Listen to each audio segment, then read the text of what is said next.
but the ones that are coming up are getting eaten.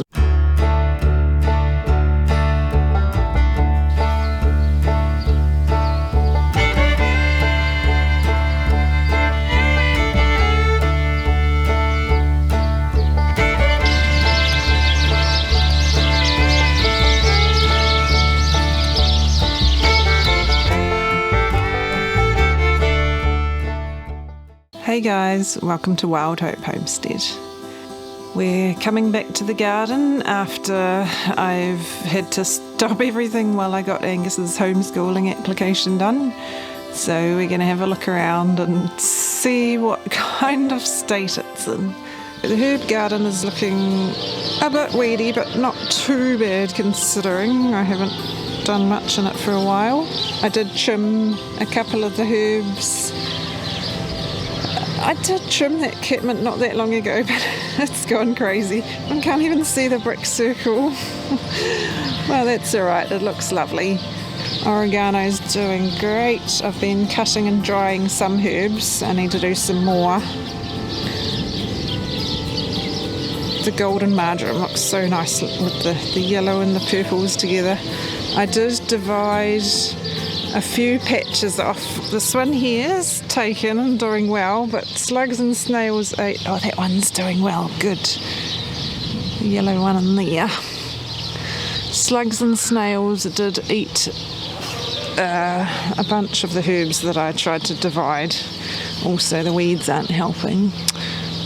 Oh man, where did I put one over here somewhere and it's just completely gone, and it was a sizable chunk too.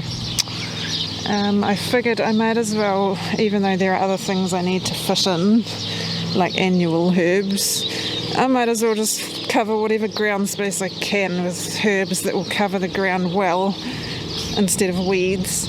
I also divided and transplanted chunks of the silver thyme, but that's mostly what the slugs and snails ate, unfortunately, so I don't know if any of those ones have taken.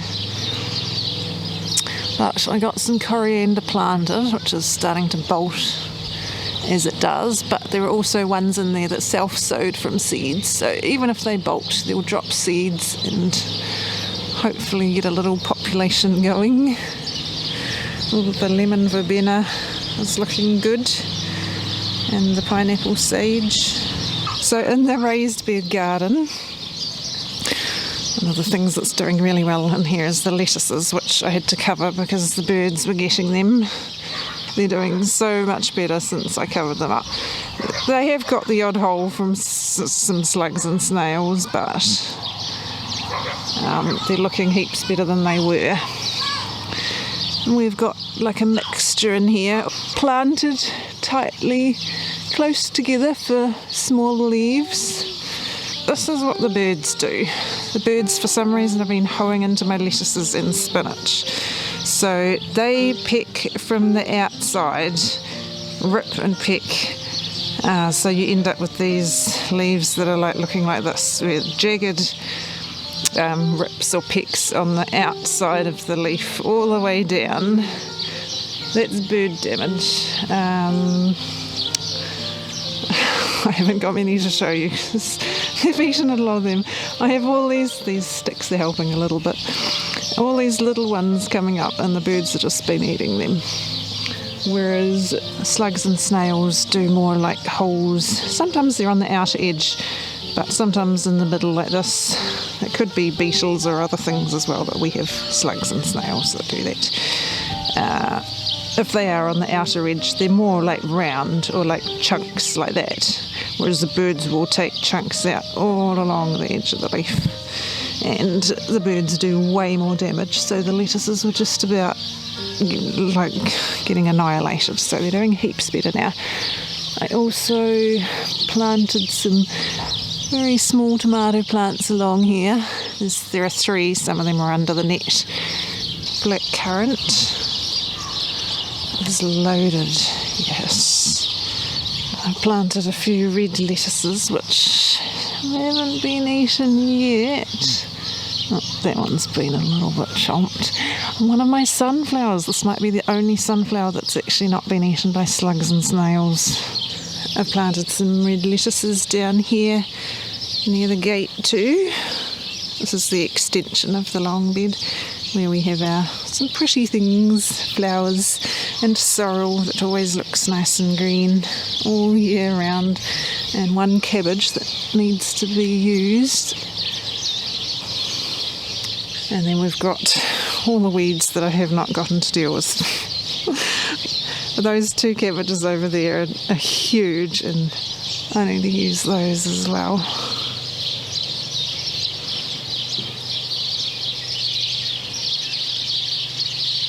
It's a celery there. More red lettuces. Got sweet alyssum dotted around the place, which is good. Look at the size of these cabbages.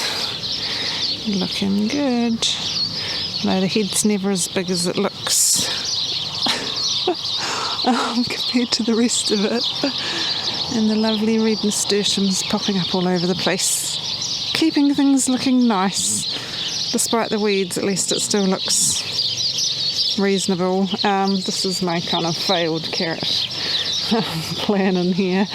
This is the ones I did just before we had super heavy rain.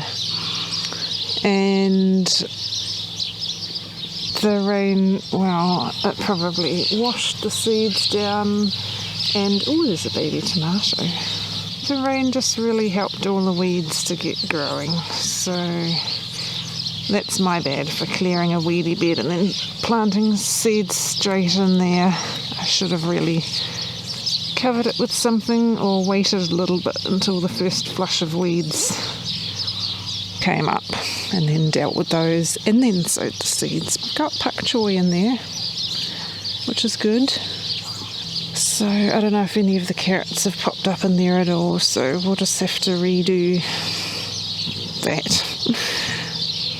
Egyptian walking onions are doing really well in here, except I'm supposed to be planting tomatoes in here, so I need to figure out how I'm going to do that. Along here in the climbing bed,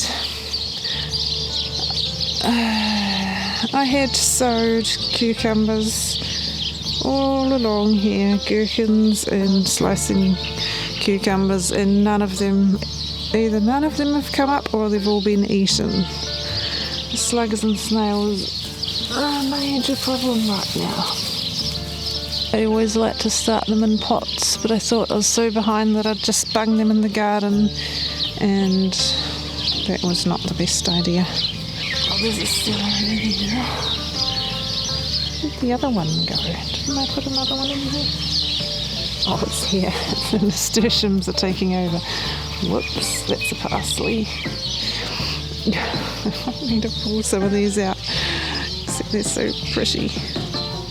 Unfortunately, most of the seeds I direct sowed have failed, either being eaten or rotted, or I'm willing to bet most of them have been eaten.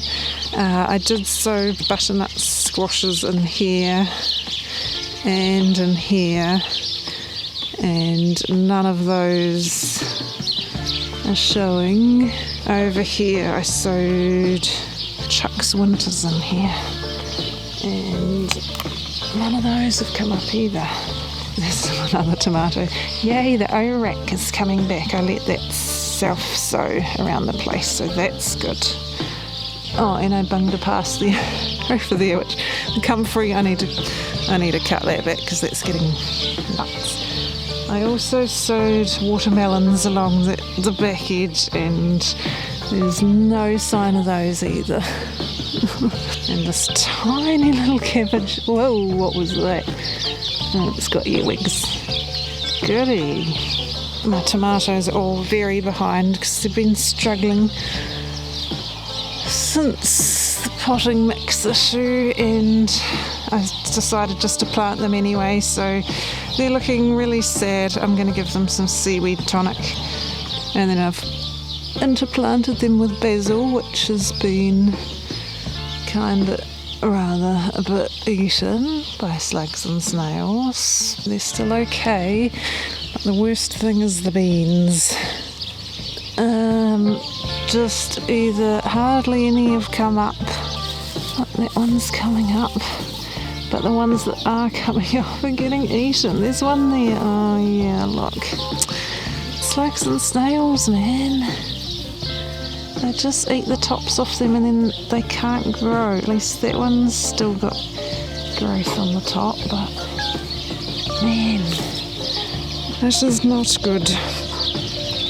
In the arch trellis bed, we did beans in here too. At least there's, this one is the best bean plant I have, so that looks good. This one here, looks like it's had the top chomped off, but it might have some new shoots down there maybe. And we've had volunteer tomatoes popping up, so I've pulled a few of the smaller ones out and just left us with 4. And then I've planted some little wee tomato seedlings down here. Down the other side there's also a story of bean failure. There's nothing along here. Nothing there. I can kind of see where the mulch is part of the bit where I would have sowed them. Let's have a look. I can't see anything there. So I'm going to have to re-sow a whole bunch of beans, unfortunately. The garden is not looking like what it usually would at this time of year, or what I want it to be, but it just needs some more of me. Put some more time into it and get the rest of my tomatoes, and at least I got it all mulched apart from those weedy beds with the carrots. So considering I haven't done very much in it in the last month or something, it could be worse. So we just need to plough on and do what we can.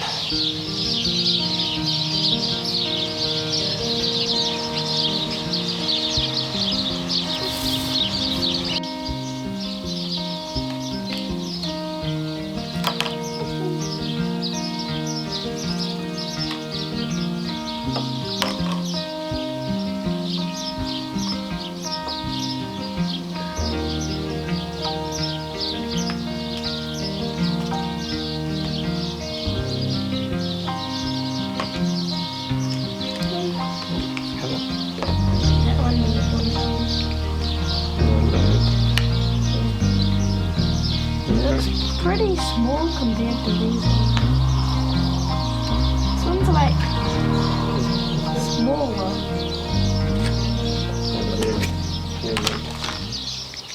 So now we're in the front plot, which is getting a little bit wild in some ways.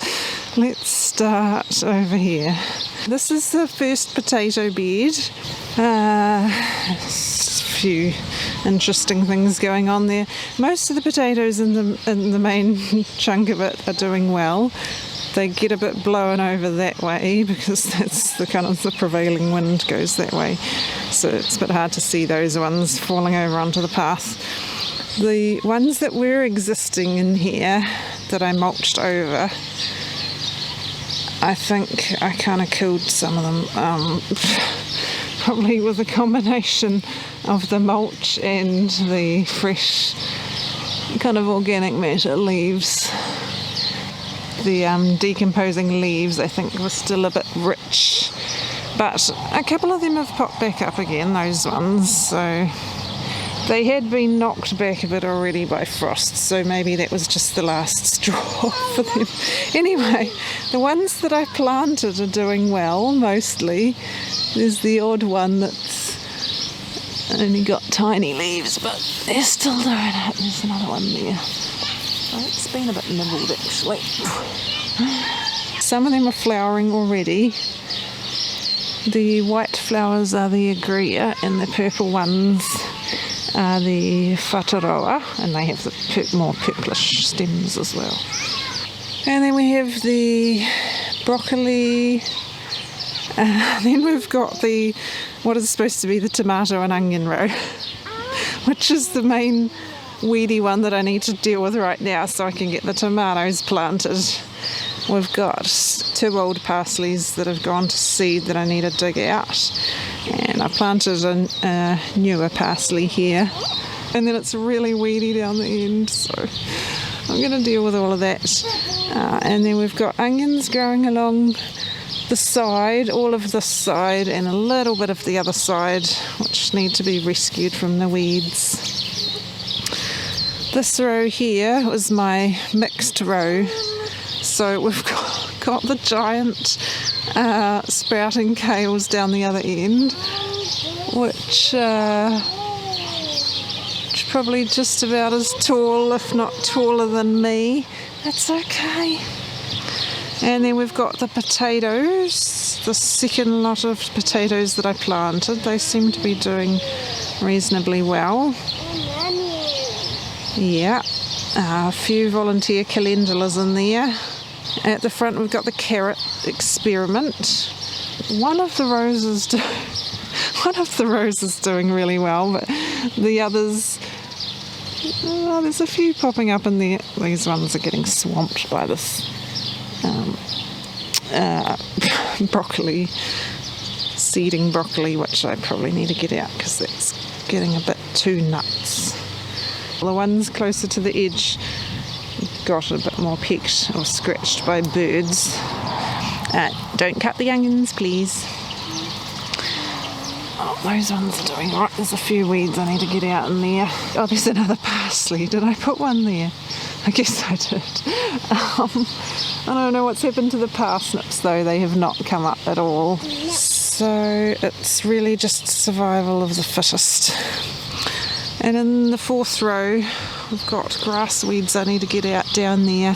And then the second round of broccoli that was volunteers, which are mostly a cross, it looks like a cross between purple sprouting broccoli and normal green broccoli. So they're quite interesting because I don't know exactly what each one is doing, but we've been harvesting some of those. I need to harvest some more because they're starting to go to seed.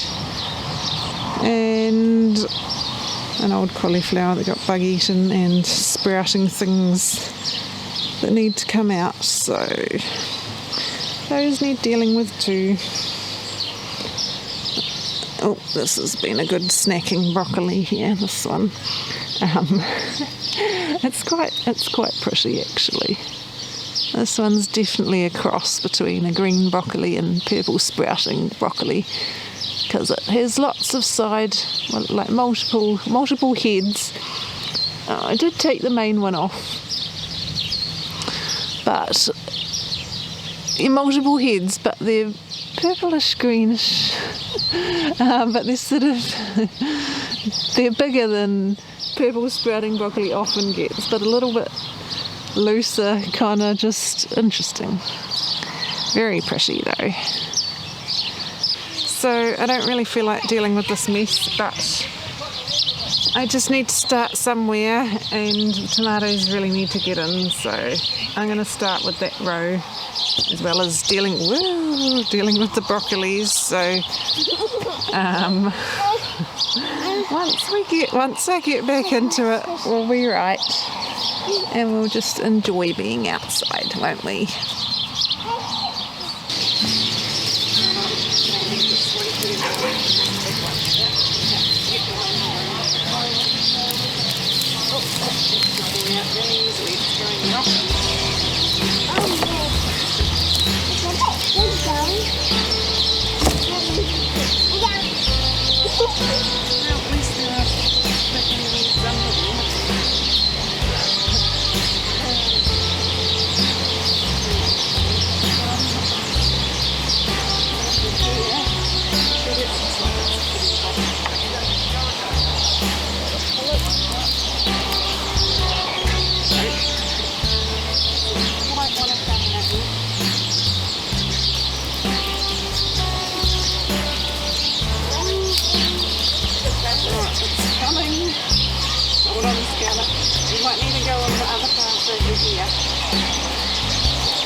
Oh, those that old broccoli leaves, old holy ones.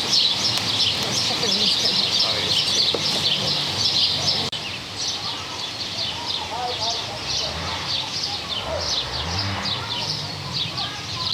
That's all the weeding I've got time for at the moment, but we made a good start. We did more than I thought we would. Actually, there were a lot of big weeds that were easy to pull out, so that helps. Steve and the kids were making lemonade ice blocks. That's become a thing. Trying to use our lemons while we've got them, and we're all enjoying eating them. So I don't know how many rounds we're up to now, but it seems to be an ongoing thing, which is nice. Thanks for joining us in today's vlog, guys. Choose to grow hope, and we'll see you next time. Bye.